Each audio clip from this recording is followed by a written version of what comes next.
So to anyone listening, to any parents, to any individual that's thinking about coming into treatment that feels like they need to come into residential treatment, obviously it's a daunting proposition. It's a huge decision.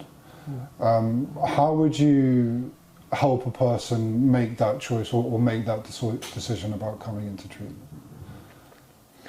I often encourage people to come and have a visit if they're able to beforehand and just see what the place looks like, because it's not one flew over the cuckoo's nest as a lot of people think when they're when they're thinking about coming into a place like Gladstones, and just to meet some of the other clients and to see how welcoming the place is, and to feel safe, and so a visit's very good. But what I tell people is that rehabs around the country nowadays, they tend to focus on having hot tubs and Michelin star chefs, and they sell themselves on these kinds of things. And Gladstones doesn't do that. We sell ourselves on the therapy, and the therapists that work here, there's 4 of them, and hand on heart, they're the best therapists I've ever worked with.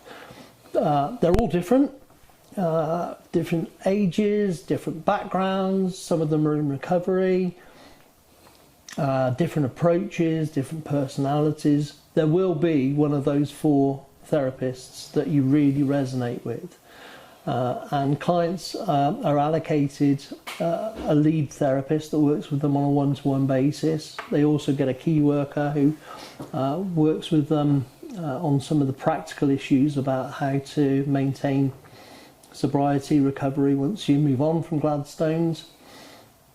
And so I would encourage people to meet the staff as well, and to just recognise that Gladstone, it's not a frightening place.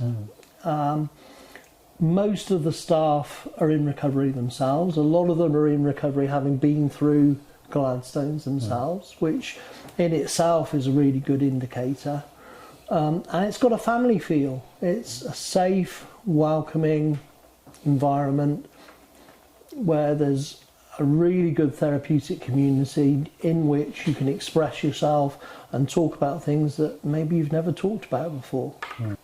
So it's, come and see us basically, come and visit us, meet some of the people, meet some of the people that are here, some of the clients. If you can, if you can, come and visit. People come from all over the country. Some people come from overseas, Ireland, or the continent, and they can't come and visit. So it's a case of having conversations on the phone and getting to know people, and maybe doing Zoom, but getting to know people before they come. But if you're able to come and have a visit, that's great, because you'll see that Gladstones isn't a frightening place. It's a welcoming place, and it's a place where you can get well. Yeah.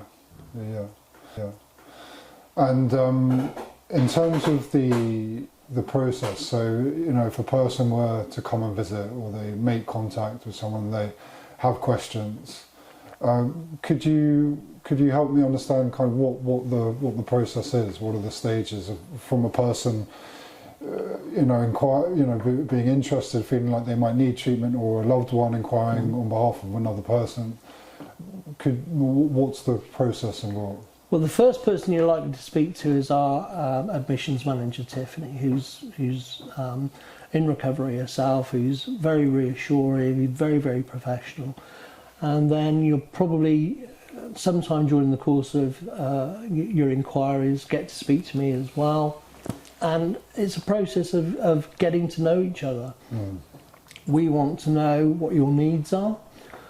We want to know what your lifestyle's been like over the last few years, what it is that's bringing you to rehab, what you're looking to achieve whilst you're here, what you want for your life moving forward, what your quality of life is. And we want you to know about us, about the way in which we're going to lead you through the recovery process.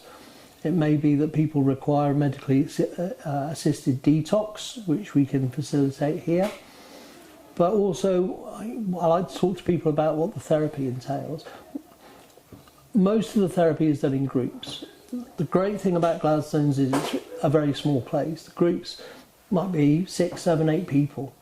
So they're small, intimate, not intimidating groups where you'll have plenty of time with the therapists, usually 2 therapists facilitating a group.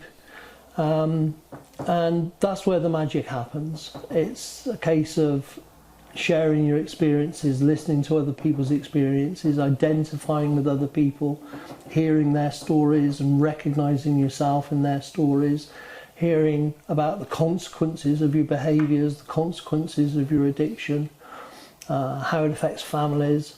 We do involve families in the therapy. It's a very strong part of what we do. Is addiction is a family disease, and we involve the families a good deal in the therapy.